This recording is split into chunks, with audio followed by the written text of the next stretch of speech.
is in very bad shape. They're talking to Marco, and we'll be doing something with Cuba very soon. We're really focused on this, but we're dealing with Cuba. Marco, do you want to say a couple of words about it?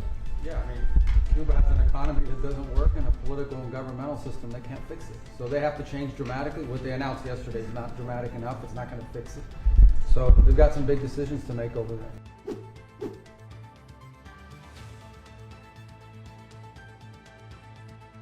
The US has been systematically choking Cuba since it toppled the regime in Venezuela. The rift between the island nation and the US goes back to 1959, when Fidel Castro's revolution overthrew US-backed Fulgencio Batista. Resultingly, the US has imposed an embargo on Cuba since 1960. America has disapproved of Cuba's communist system. Ever since the Cuban Missile Crisis, it has seen Cuba as an ally of the then USSR and hostile towards US. The governments of the US have long accused Cuba of leftist insurgencies in Latin America and Africa. The US has maintained that Cuba aims for regional instability and threatens democracies. The US government also disapproves of Cuba's subsidized economy and single-party system. Well, I'm not going to discuss what we would talk about or not. Suffice it to say that the embargo is tied to political change on the island. The embargo is codified.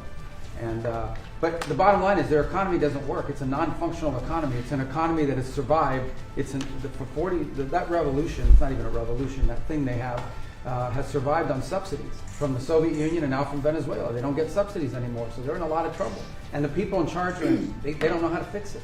So they have to get new people in charge.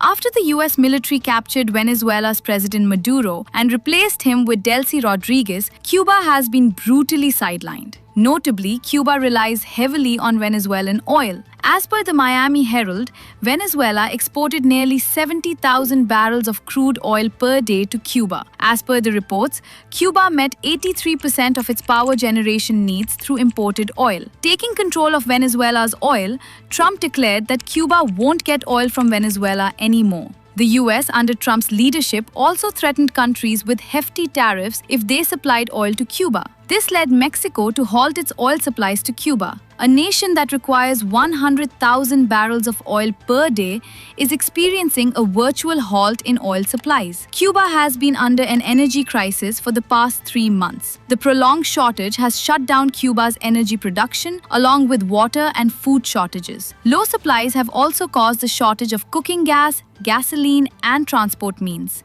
This has devalued the Cuban peso and soared inflation.